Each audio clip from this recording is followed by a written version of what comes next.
Red Bull's massive mistake has finally come to light, and they've apologized to Sergio Perez.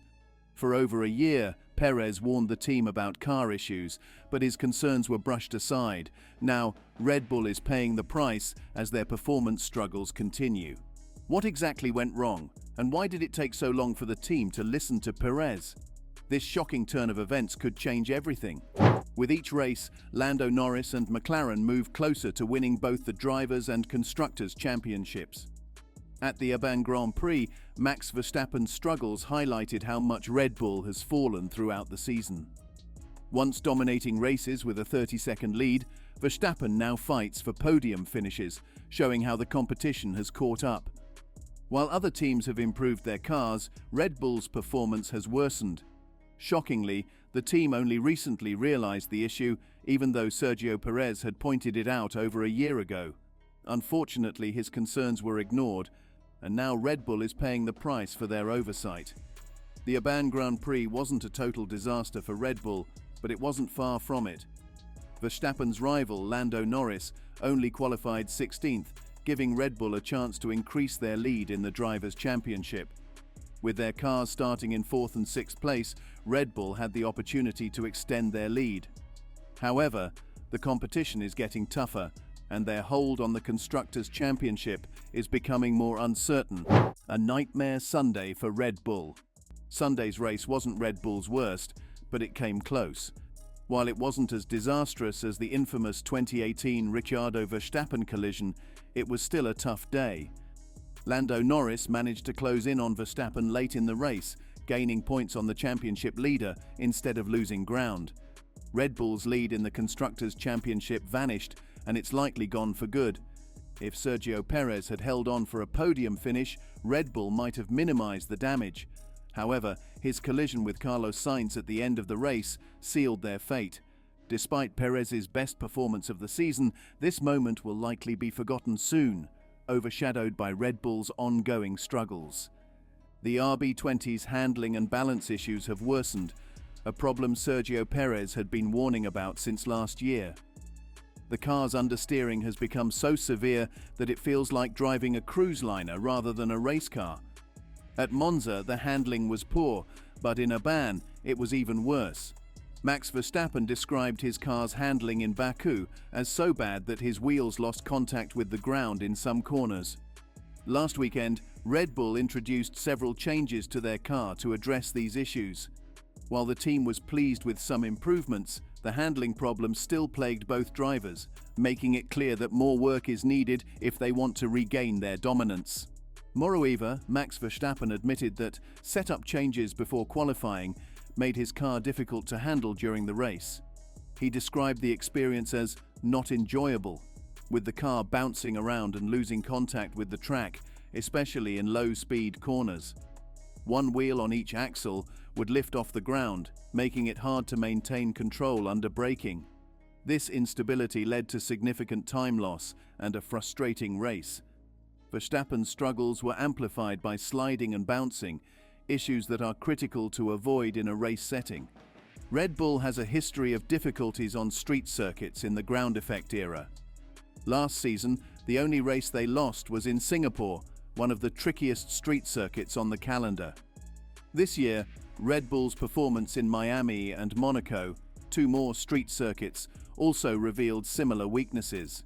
Max Verstappen even spent much of his race behind teammate Sergio Perez in the recent Grand Prix, a rare sight, until Perez crashed out on the penultimate lap. Perez's costly crash. Sergio Perez's crash came at a critical time for Red Bull, destroying his car and the newly fitted underfloor that the team had hoped would help fend off McLaren. Christian Horner, Red Bull's team boss, acknowledged the seriousness of the situation, noting that spare parts were in short supply. The crash means the team will need to work non-stop to have enough parts ready for the Singapore Grand Prix. Despite the crash, Perez's performance leading up to it was a bright spot for Red Bull. His strong showing indicated that the interventions on the car's underbody had worked. Optimism from Red Bull's technical team. Red Bull's technical director Pierre Wache remains hopeful that the struggles faced in Monza have given the team clarity on where their car's underbody is failing. This realization, Wache believes, could be a key to improving stability. Team principal Christian Horner admitted that the team's recent decline in form has made them re-evaluate their approach, especially with regard to Sergio Perez. After the 2023 Spanish Grand Prix, Perez voiced serious concerns about the upgrades, feeling they made the car worse. However, with Max Verstappen still dominating races, Red Bull dismissed Perez's issues as a mental slump rather than a technical one. Horner has now acknowledged that they were wrong to overlook Perez's feedback. After tracing the development history, Red Bull identified that the first mistake was an underbody upgrade introduced during the 2023 Spanish Grand Prix. Perez's struggles began right after this, but with Verstappen continuing to win by large margins, the team didn't take his complaints seriously. The realization that these upgrades were flawed comes after months of Perez facing criticism from both the team and fans for underperforming compared to Verstappen. Despite his poor results relative to Verstappen, Perez didn't suddenly become a bad driver. The upgrades worsened the handling of the car, but Verstappen's extraordinary talent allowed him to drive around these issues. He continued to win races, which further masked the car's problems. Perez, however, couldn't adapt in the same way. He even requested that the upgrades be removed from his car, believing they were harming his performance. While Verstappen went on to win the Barcelona race by a wide margin, Perez's struggles continued, leading to a string of poor results throughout 2023 and into 2024. The RB20, a struggle even for Max. Red Bull's RB20 has reached a point where its instability is so severe that even Max Verstappen can no longer drive it to victory. Despite Verstappen's exceptional talent, the car's design flaws, many of which stem from mistakes made in 2023, are now too significant to overcome. This isn't the first time a team has developed a car incorrectly due to a driver's ability to drive around issues. Verstappen's skill has masked many of the car's shortcomings, but as the RB20 continues to degrade, the problems are becoming impossible to ignore. This phenomenon of talented drivers masking a car's issues is not unique to Red Bull.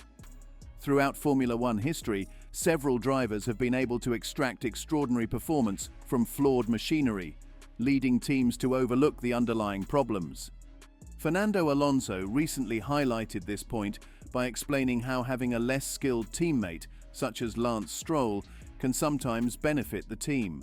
"I think sometimes I drive the car around the problems," Alonso noted, "which is good because I can get 90% out of it, but without the help from my teammate, I sometimes can't reach 100%.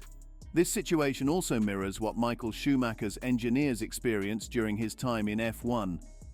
Schumacher was so talented that he often compensated for issues with the car, making it harder for the team to identify and address mechanical or setup problems. While Schumacher's skill was a blessing, it also came with the downside of potentially delaying necessary improvements.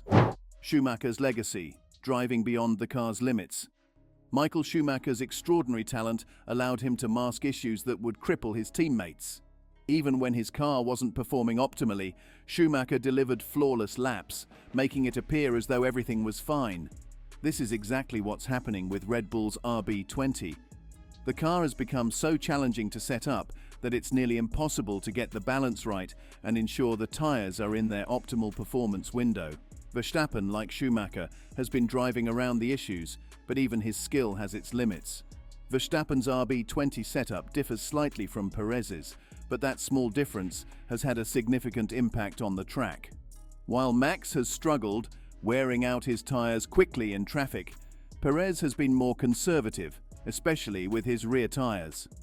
Team principal Christian Horner acknowledged that this is unusual, as Max typically handles tyre management better. Perez's car featured a small gurney flap on his rear wing, which added more downforce but reduced his top speed by 3 km/h. This helped Perez maintain better control, while Verstappen fought with understeer and a car that jumps through corners. Unfortunately for Verstappen and Red Bull, making improvements this late in the season is difficult. With tight budgets and strict regulations, teams are limited in what they can adjust.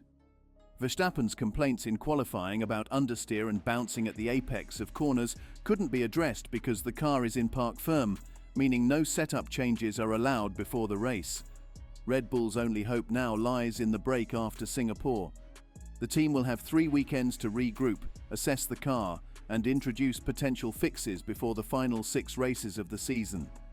Time is running out, and Red Bull must act quickly to regain their championship-winning form. So what do you think of the huge error by Red Bull? Comment below your views and subscribe for more such videos.